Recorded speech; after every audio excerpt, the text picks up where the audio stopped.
Hi there, it's Monday. We're not a Sunday, and to be honest, I have no excuses. Okay, this is a very long video. Let me explain you why.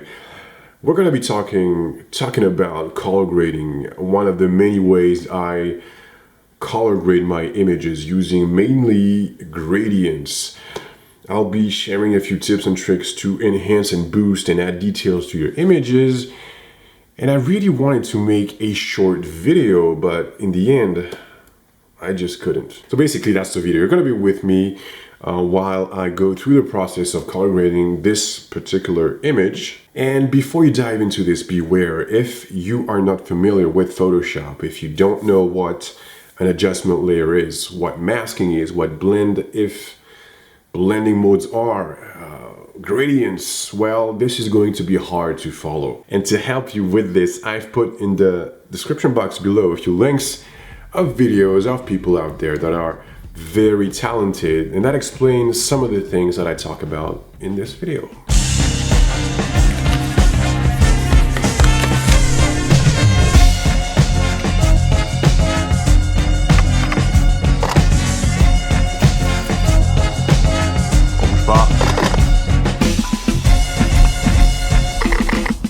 So basically I start off with camera raw to do a few minor tweaks, minor changes.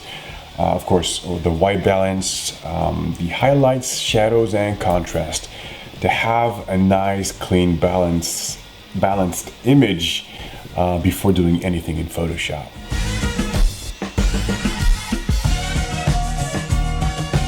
So yeah, this is a video about color grading, so I'm not going to show you how I retouched the skin or removed some of the distracting or unwanted elements that were in this picture. You can also see here that I've changed the saturation, the hue and saturation of the legs because they were a little bit too yellowish, and I also fixed the redness of the skin. But again, this is not a video about skin retouching, so we're gonna skip this part and go straight to the color grading part. I often start with the color balance adjustment layer. Really basic thing. You adjust the color balance of the highlights, mids, and shadows. Let's start with the highlights. I want to cool a little bit the highlights. So let's add a little bit of blue. Straight to the mid-tones. Oh yeah, let's cool this down too. A little bit of green because it's a little bit too magenta, and straight to the shadows. Gonna cool this down too. No, I think I'm gonna leave it this way maybe, or yeah, I'm gonna leave it this way. Add a little red, and this should be it. Before and after, slight changes, but I like it better this way. Let's pop up the first gradient map adjustment layer. Oh, look at this. Looks great in black and white, but that's not the topic of our video today. So there already are a lot of ready-to-use gradient maps in Photoshop. Just click here and load them and try them for yourself on your images. I have made mine with time, and this is the one that I use the most, with a bit of blue in the shadows here, transitioning to skin tones. So let's reduce the saturation and adjust the brightness and apply it to, yeah, I want a little more blue, a bit more blues in the shadows here. And then it's transitioning to the skin tones, the mid-tones and skin tones. So I like to add a little more saturation to my skin tones and mid-tones with that orange kind of color, peachy kind of color too. Yeah, let's reduce the saturation here. And then the highlights, usually it's I desaturate my highlights here and go more for a yellowish kind of tone, kind of color. I'm gonna change the opacity to 0 in the highlights and keep it to 100 in the shadows, because we're targeting the shadows, of course. Again, if you don't know how to use gradient maps, I will put a few links in the description box below, because there are very talented people out there that can explain you exactly how to use them. You know what, let's target the shadows a little bit more. Let's open the color range dialog box. Once it's open, drop down menu and then click here on the shadows. And you can see in the window a preview of your mask. So basically the white part of your mask is where the colors will be visible, and the black part will be, of course, it's the opposite. You won't see the colors wherever it is black. Let's play with the range and see how much of the shadows are going to be affected by the effects. Of course, here it's a matter of taste. Let's zoom in a little bit, and we're looking at the transitions on the skin. This is really important. If you don't want to have strange stuff happening to your image, zoom a little bit and look at the transitions here on the leg, and we're gonna adjust the fuzziness. The fuzziness helps you smooth out the transitions. Yep, zoom out, before, after. Let's drop down the opacity. You can play with the opacity if you feel that the effect is too strong. So let's open now a second gradient map. But now we're gonna target the midtones and the skin tones. So I want her to have warm skin tones. Let's go for that. That's cool. So the shadows are a bit too deep, so there's the brightness. Again, orangey shadows in the skin. Let's drop down the saturation. No, I think that's too much. I'm gonna go back and drop the saturation down to 20% and raise the brightness.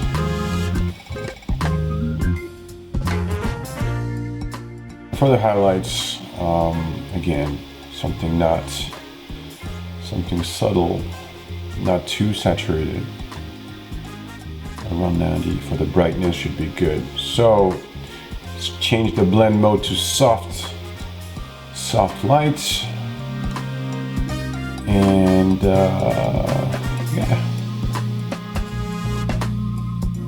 You know what? We're gonna do the same thing. Select color range, and we're gonna apply this. Let's try drop down menu, and there's already a skin tone option here. Let's check this. A bit more fuzziness for the transitions. Looks cool, but no, we're gonna do this differently. Sampled colors with the eyedropper.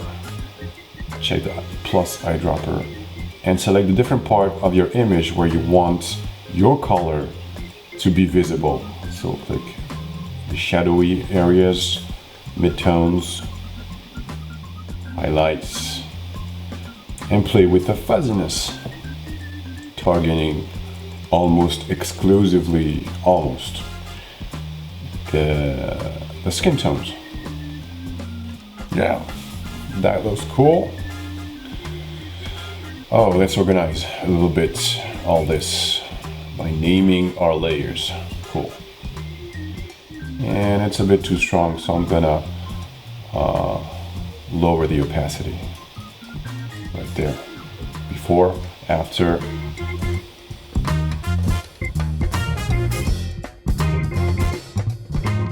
And let's add a gradient number 3.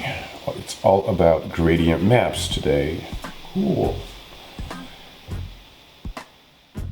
And we're gonna cool the highlights, cool it down. The bluish, whitish bluish color. That looks good. Okay, that doesn't look good right now, but it's gonna look good. It's gonna be very subtle. You don't wanna affect all the colors that you apply to your skin tones and overall image so far. It's really going to be a subtle effect. So, just checking something here. I'm gonna keep it, I'm gonna keep it. Change the blend mode again to soft light, and okay, let's do the same thing. Select color range.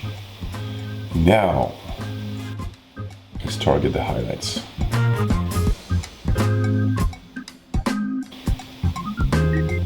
Let's play with the range to see where we want the effect to be applied.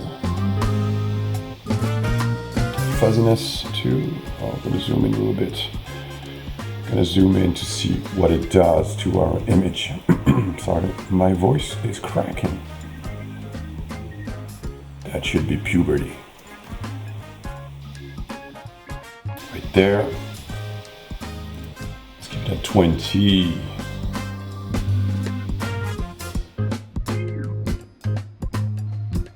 Not too much, okay. That looks pretty good. Before and after. And let's drop down the opacity.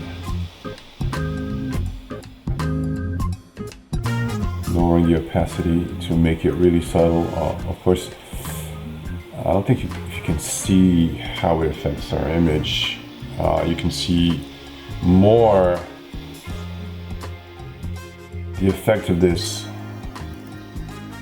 on the white part of the image, on the bathtub. A little less in the skin. I guess you can see it in the skin too. Okay.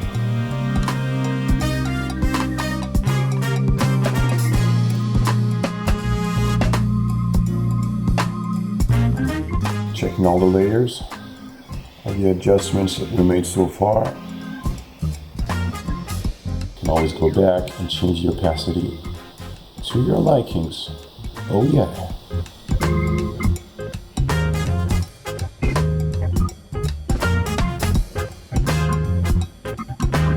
Okay, so now we're adding a hue saturation adjustment layer to desaturate our image, turn it into black and white, and we add underneath it a curves adjustment layer.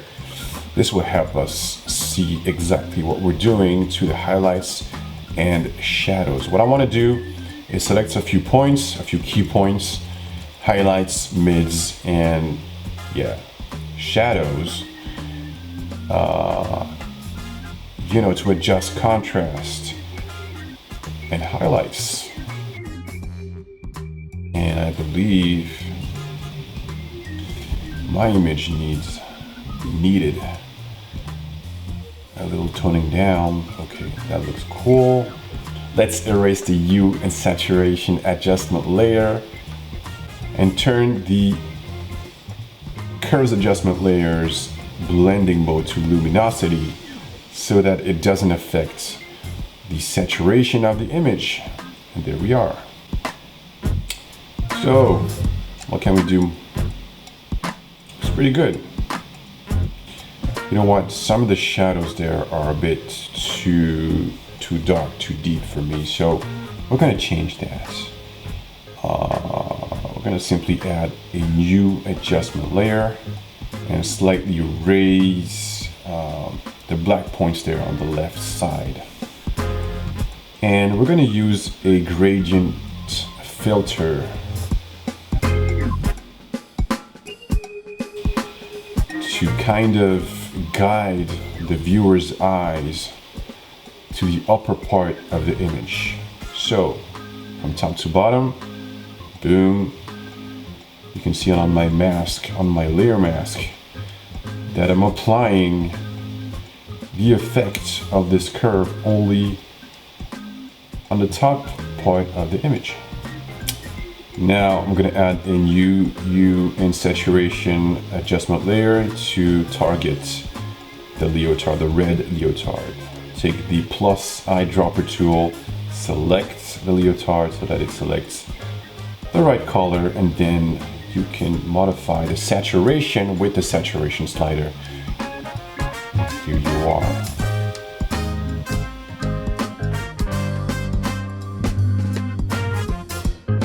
And now we're going to adjust the brightness and overall contrast. I think it's a little bit, a tiny bit too bright and a tiny bit too contrasted. With all those stacking layers, the contrast is a bit too strong. So now we can adjust it to our likings.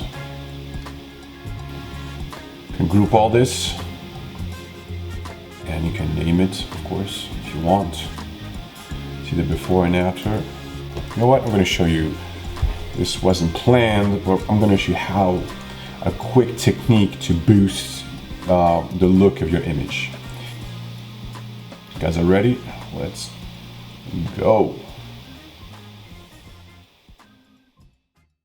So it's really easy. You're going to create a new layer. Merge everything that you've done so far in on this new layer and work upon this new layer. To do so, just press Ctrl, Shift, Alt, and E, letter E of course. Ctrl, Shift, Alt, E on a PC, and on a Mac, I believe it's Command, Option, Shift, E. Duplicate that layer. Ctrl G, Command J I think on a Mac. Once you have that duplicate layer, you're gonna invert it. Command I, Control I, Command I on a Mac, Control I on a PC. Turn the blend mode into vivid light, and then head straight to filters, blur, and surface blur. From here, you're gonna have to play with the radius and the threshold. Once you have the surface blur dialog box up, you're gonna have to play with the radius and threshold. Usually I stay around between 10 to 30 for the radius. Don't go too far if you want to keep it subtle, and same thing for the threshold. I wouldn't go above 40, but this depends on the image that you're working on, the amount of megapixels that you have, and so on.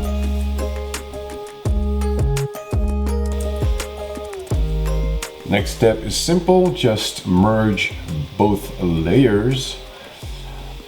Control Shift U to desaturate, Command Shift U if you're on a Mac, because you want to have a completely colorless layer. Once you've done that, you can go straight to the blending mode and go from normal to overlay. If we zoom in, you can see how much it has boosted our image. You can also see the details that were brought back, but it's a bit too much. So you cannot, just leave it this way. Take the Gaussian blur and you can kind of play with it to have a more pleasing and realistic looking image. Basically, I kind of choose a radius that softens the edges a tad bit. Right there. Before and after. Of course, if you want to have a more dramatic look, you can duplicate your layer a few times. Let's duplicate it 3 times. Group them. And look at the before and after.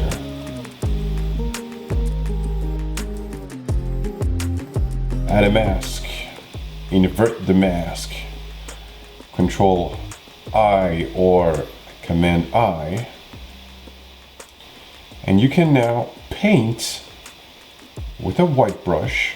Remember, when you paint white on your black mask, it reveals the effect. So what I'm gonna do, it's really simple. I'm gonna make it easy. I'm gonna press Alt and drag this mask that I wanna copy. And voila, we have it. We have our effects applied only to the midtones and skin tones.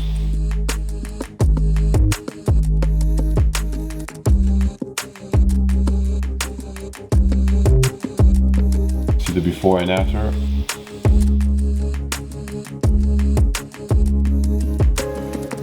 Of course, you can refine your mask, adjust your mask by just, clicking Alt on your mask and paint wherever you want the effect to be visible. So if you want it visible, of course, you're gonna paint white. If you want to erase the effect, you're gonna paint black.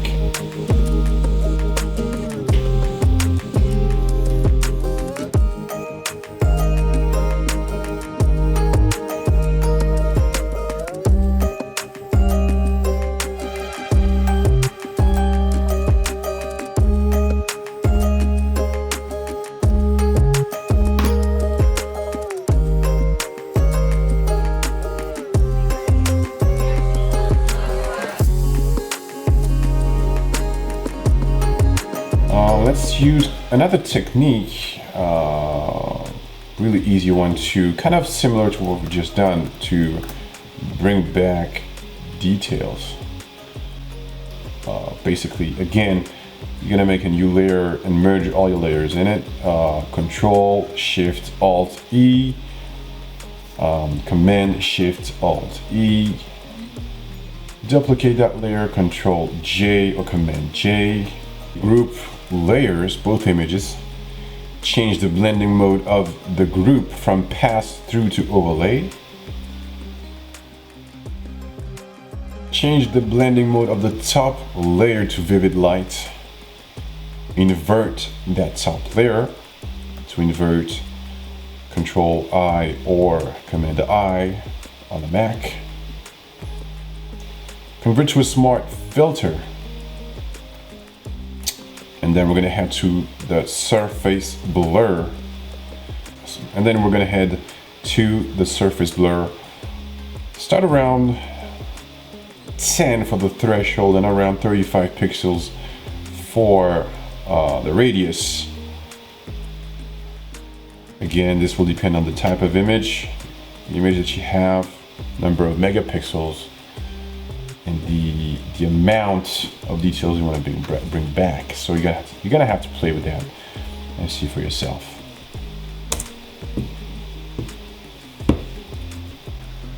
Let me show you how both layers are necessary because they work together. If you only had one of them, it would look ugly.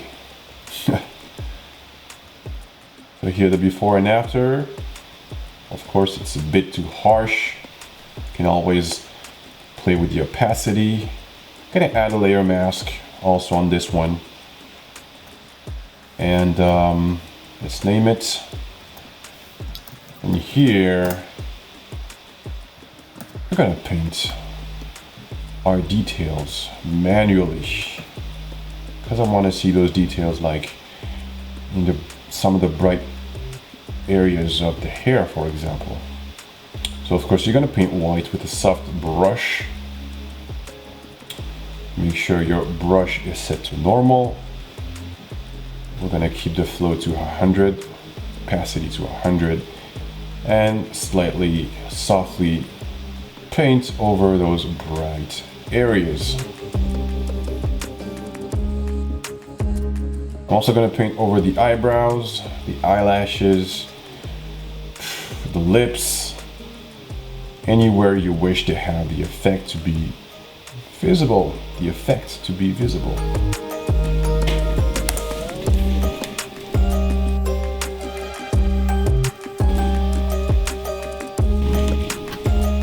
Don't forget, you can always change the opacity, so if the effect is too strong, you can lower the opacity to have a more subtle effect.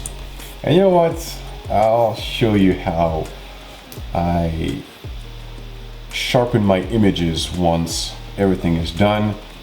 It's the basic sharpening technique. So you create a new layer, merge everything in that new layer. So it's the same shortcut, Control Shift Alt E or Command Shift Alt E on a Mac. Then just desaturate this layer, Control Shift U or Command Shift U.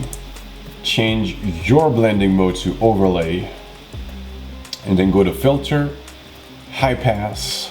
We're gonna zoom on the eyes because I often use the eyes as a reference.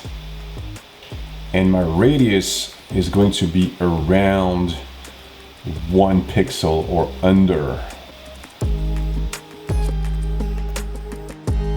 So now you can group all the 3 layers where you kind of played with the details and sharpening, name your group,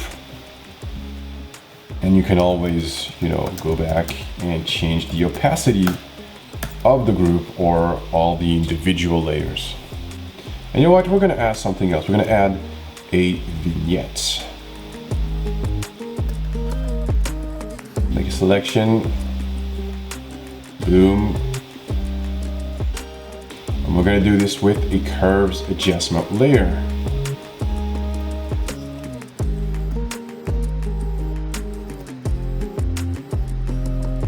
From the middle down, and we're gonna slightly erase the black points because I don't want my shadows to be too dark. Right there, that's pretty cool. Soften the transition with a little Gaussian blur, around 800 pixels. Could be lower, could be higher, depends on your taste. And we're going to finesse this by adjusting, lowering that curve a little bit more and playing again with the blacks. Okay, before and after, looks pretty cool. And you know what? I'm going to show you something else. I'm going to show you how to guide the viewer's eyes to a specific spot, place in your image by using gradient fills. Woo, hard to say. Gradient fill. Just click there. Gradient fill. Again, you have all these gradient fills proposed by Photoshop. I'm going to use one of mine. Now it's a little bit different because what's on the left part of your gradient, this will be on the bottom part of your image, as you can see, and then on the right side, this will be the colors that will be displayed on the top part of your image. So what I want to do here is I want people to look at the top part of the image. So the bottom part is going to be darker and cooler, and the upper part is going to be lighter, brighter, so that we straight away look at the upper part of the image instead of the bottom part, if that makes sense.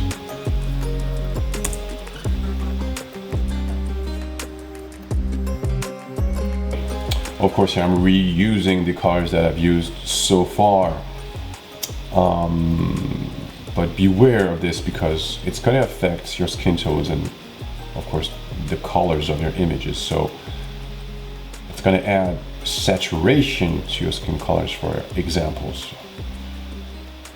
So keep an eye on that so that it still looks good. Again, you can group everything, name it. Let's name it FX. Okay, let's go back. Okay, let's go back to the part I didn't show you. See, I got rid of this. And let's do a proper before and after. Camera raw, minor tweaks and changes, especially on the skin. Color grading, clarity and sharpness. and of course FX. I'm gonna lower down the opacity of the color grade so that it's, yeah, looks better like that.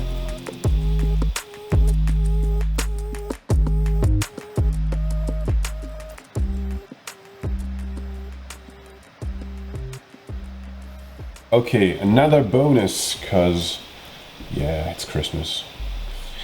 So you can see that certain parts of the image are not looking right. I'm gonna use the content aware fill tool to kind of fix this. So take the pen tool and make a selection.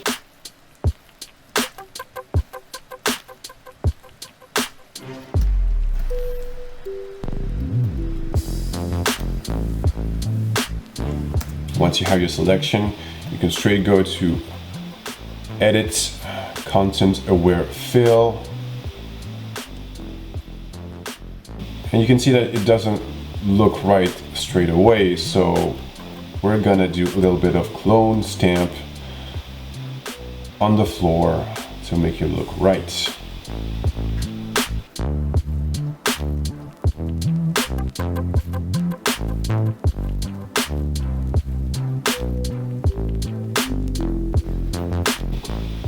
For the upper part, again, the pen tool to make a selection. And once you have your selection, you can go straight to the patch tool. Yep, the patch tool. And just drag to a good place. And it should look good. For the remaining part, again, the clone stamp tool. And you know what, let's go even further. Yes, right on. Sometimes I feel I kind of cropped a little too tight on my model. So, for example, here on this picture, I want to have a little bit more room at the bottom of the image. So what we're gonna do is we're gonna use the crop and crop content aware fill. I think that's what it's called. So once you clicked on it, make sure that the content aware box is checked up there. Just zoom out a little bit, a tiny bit, and pull down your crop and press enter. And let's see if Photoshop does a good job or not. I don't think it will. Let's stay positive. So let's zoom in, and we can see that we did a pretty good job. Just you missed a few spots there that are not looking great. So I'm gonna use the patch tool to correct this.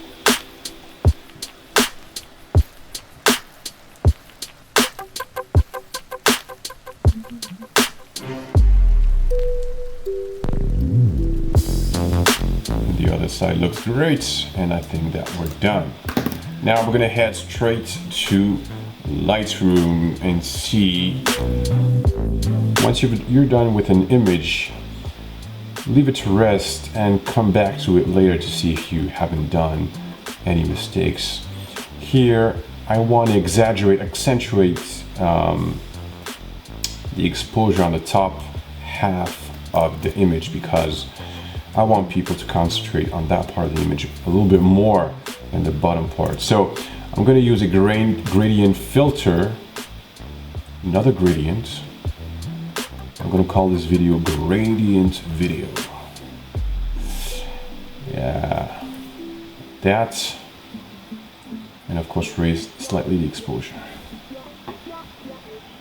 Then we're going to check the highlights, shadows, whites, contrast.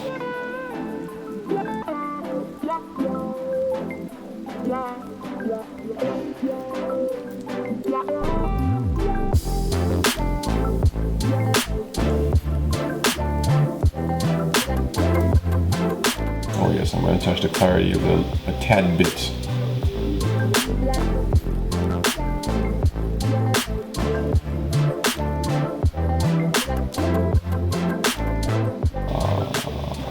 back to that curve.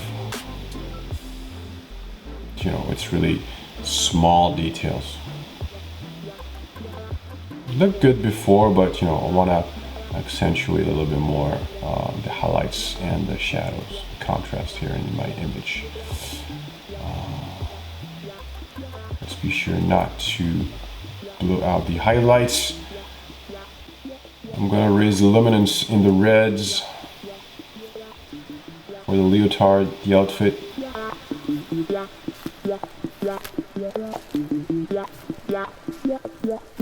And play with the sharpening too if you wish to sharpen it a little bit more. Don't go too far because we already add a lot of details in the photoshopped image. So, you know, around 10 to 15, radius under 1, a bit like what we did in Photoshop. Quick tip, if you want to have a more precise view of the radius of how the sharpness is going to be applied to your image, press the Alt button while you're using the slider and your image will turn this grayish kind of layer, and you can easily see on the edges where the sharpness is applied. And you can do the same thing here with the sharpening slider. If you want your effect to be applied on certain parts of the image, click Alt, maintain it down, and play with the slider, and it will act like a basic mask, like in Photoshop. The black parts of the image are the parts where the effect is not applied, and the white parts is where the effect is going to be visible.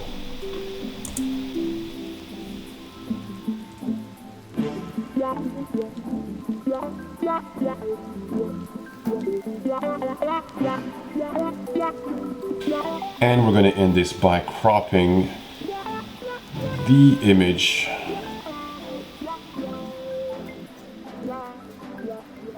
and there we are. This will be, I believe, the final, almost the final image. Of course, I'm going to dive a little bit more into this and show you, because there are a few details that I want to get rid of, but basically this is the final image. And here is the before and after.